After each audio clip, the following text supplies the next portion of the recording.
നമസ്കാരം. വീണ്ടും എല്ലാവർക്കും നമ്മുടെ ചാനലിലേക്ക് സ്വാഗതം.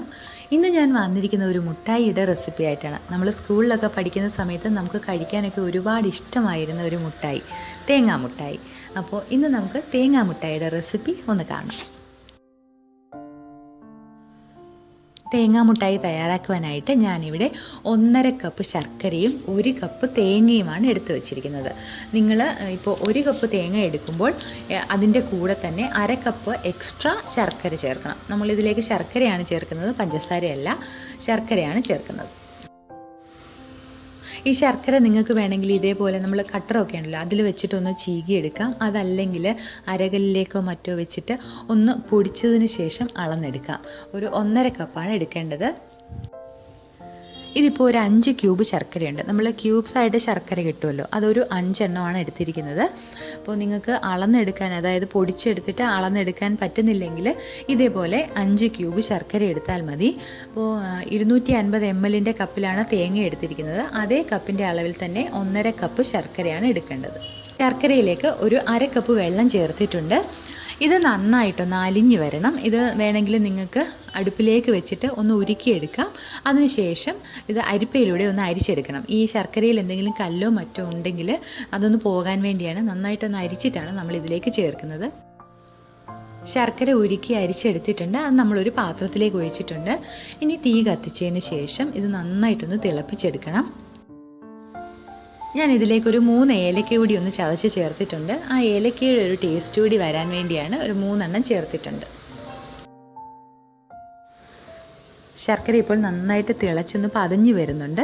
ഇത് നന്നായിട്ടൊന്ന് ഒട്ടുന്ന പരുവം, അതായത് ഒരു നൂല് പോലെ ഒന്ന് വലിയുന്ന ഒരു പരുവമാകുന്ന സമയത്താണ് നമ്മൾ ഇതിലേക്ക് തേങ്ങയൊക്കെ ചേർത്ത് കൊടുക്കുന്നത്. ശർക്കര പാകമായി വരുന്നുണ്ട്. നമുക്കിതിലേക്ക് കുറച്ച് അരിപ്പൊടി ചേർത്ത് കൊടുക്കാം. ഞാൻ ഒരു 2 സ്പൂൺ, മീഡിയം രീതിയിലുള്ള സ്പൂണിന് 2 സ്പൂൺ അരിപ്പൊടി ഇതിലേക്ക് ചേർക്കുകയാണ്. ഇത് ഇടിയപ്പത്തിനൊക്കെ ചേർക്കുന്ന വറുത്ത അരിപ്പൊടിയാണ്.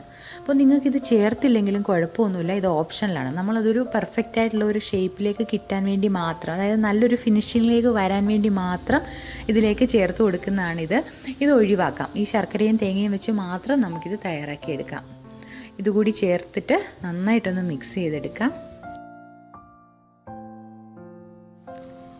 അരിപ്പൊടി ശർക്കര പാനിയിൽ നന്നായിട്ട് കലക്കി എടുത്തിട്ടുണ്ട്. ഇനി നമുക്കിതിലേക്ക് തേങ്ങ ചേർത്ത് കൊടുക്കാം. തേങ്ങ ചെറിയ കഷ്ണങ്ങളാക്കി മുറിച്ചിട്ടതിന് ശേഷം മിക്സിയിലിട്ടൊന്ന് അടിച്ചെടുക്കണം. വലിയ വലിയ കഷ്ണങ്ങളായിട്ട് നമുക്ക് ചിരകിയെടുക്കുന്നതിനേക്കാൾ നല്ലത് ഇതേപോലെ മിക്സിയിലിട്ട് വളരെ ചെറുതായിട്ടൊന്ന് അടിച്ചെടുക്കുന്നതാണ്. നിങ്ങൾക്ക് ഈ മുട്ടായി കുറച്ച് ദിവസം ഒന്ന് വെച്ച് കഴിക്കണമെന്ന് ആഗ്രഹമുണ്ടെങ്കിൽ നിങ്ങൾ തേങ്ങ ചെറുതായിട്ടൊന്ന് വറുത്തെടുക്കണം. വറുത്തെടുക്കുക എന്ന് വെച്ച് കഴിഞ്ഞാൽ കളറ് ചേഞ്ച് ആകുന്നവരെ വറക്കണ്ട. പാത്രത്തിലേക്ക് ഇട്ടതിന് ശേഷം ഒന്ന് നന്നായിട്ടൊന്ന് ചൂടായി അതിൻ്റെ വെള്ളമൊക്കെ ഒന്ന് മാറി ഒന്ന് ഡ്രൈ ആയി വരുന്ന ഒരു പാകം വരെ ഒന്ന് വറുത്തെടുത്താൽ മതി. കളറ് മാറണ്ട. ആ ഒരു രീതിയിലാക്കി എടുത്തു കഴിഞ്ഞാൽ നമുക്ക് ഈ മുട്ടായി കുറച്ച് ദിവസം വെക്കാം. ഇതിപ്പോൾ ഞങ്ങൾ പെട്ടെന്ന് ഉപയോഗിക്കാൻ വേണ്ടി ആയതുകൊണ്ട് തേങ്ങ വറക്കാതെയാണ് ചേർക്കുന്നത്. ഈ തേങ്ങ ശർക്കരയിൽ കിടന്നിട്ട് നന്നായിട്ടൊന്ന് ഡ്രൈ ആയി വരണം.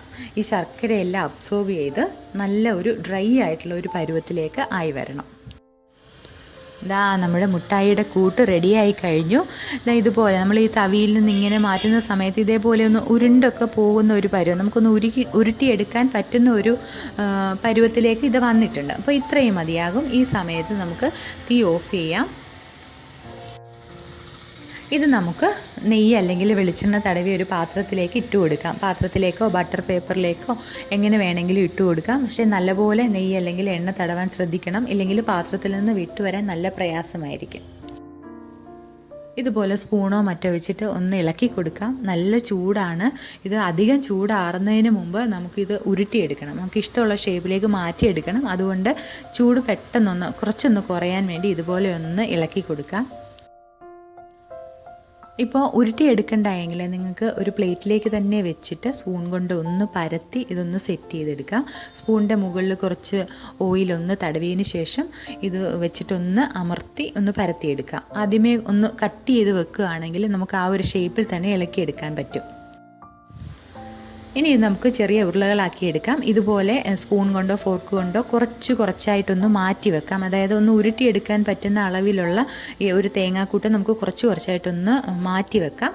അതിനുശേഷം കയ്യിലേക്ക് എടുത്തിട്ട് നമുക്കിതൊന്ന് പരത്തിയെടുക്കാം. കയ്യിലൊരല്പം ഓയിലോ മറ്റോ ഒന്ന് തടവിയതിന് ശേഷം ഇതുപോലെ ഒന്ന് ഉരുട്ടിയെടുക്കാം. നല്ല ചൂടാണ്, ശ്രദ്ധിക്കണം. നമ്മുടെ തേങ്ങാ മുട്ടായി റെഡിയായി കഴിഞ്ഞു. ഇത് കുറച്ച് കട്ടിയായിട്ട് വേണമെന്നുണ്ടെങ്കിൽ നിങ്ങൾക്ക് ഫ്രിഡ്ജിലേക്ക് വെച്ചിട്ട് നല്ല കട്ടിയാക്കി കഴിക്കാം. ഇതിപ്പോൾ നമുക്ക് ചവച്ച് കഴിക്കാൻ പറ്റുന്ന ഒരു പാകത്തിലാണ് റെഡിയാക്കിയിരിക്കുന്നത്. അങ്ങനെ വേണമെങ്കിൽ റെഡിയാക്കാം. ഇതിപ്പോൾ ഞാൻ ഫ്രിഡ്ജിൽ വെച്ചിട്ടൊന്ന് കാണിച്ചു തരാം. ഇത് ഫ്രിഡ്ജിൽ വെക്കുമ്പോൾ നല്ല കട്ടിയായിട്ട് വരുന്നുണ്ട്. ഇത് കുറച്ച് സമയം ഒന്ന് പുറത്ത് വെച്ച് കഴിഞ്ഞാൽ വീണ്ടും നമുക്ക് കടിച്ച് കഴിക്കാൻ പറ്റുന്ന ഒരു പാകത്തിലേക്ക് കുറച്ചുകൂടി ഒന്ന് സോഫ്റ്റായിട്ട് വരും. അപ്പോൾ ഈ പാകത്തിലാണ് റെഡിയാക്കിയിരിക്കുന്നത്. നിങ്ങൾക്ക് ഉറപ്പായും ഇഷ്ടപ്പെടുന്ന ഒരു മിഠായിയാണ്. നമ്മുടെയൊക്കെ ഒരു പഴയ നൊസ്റ്റാൾജിയൊക്കെ ഉണർത്തുന്ന ഒരു രുചിയാണ്. അപ്പോൾ നിങ്ങളിത് തയ്യാറാക്കി നോക്കൂ, നിങ്ങൾക്ക് എല്ലാവർക്കും ഇഷ്ടപ്പെടും. മറ്റൊരു നല്ല വീഡിയോയുമായിട്ട് വീണ്ടും കാണാം. അതുവരേക്കും നന്ദി, നമസ്കാരം.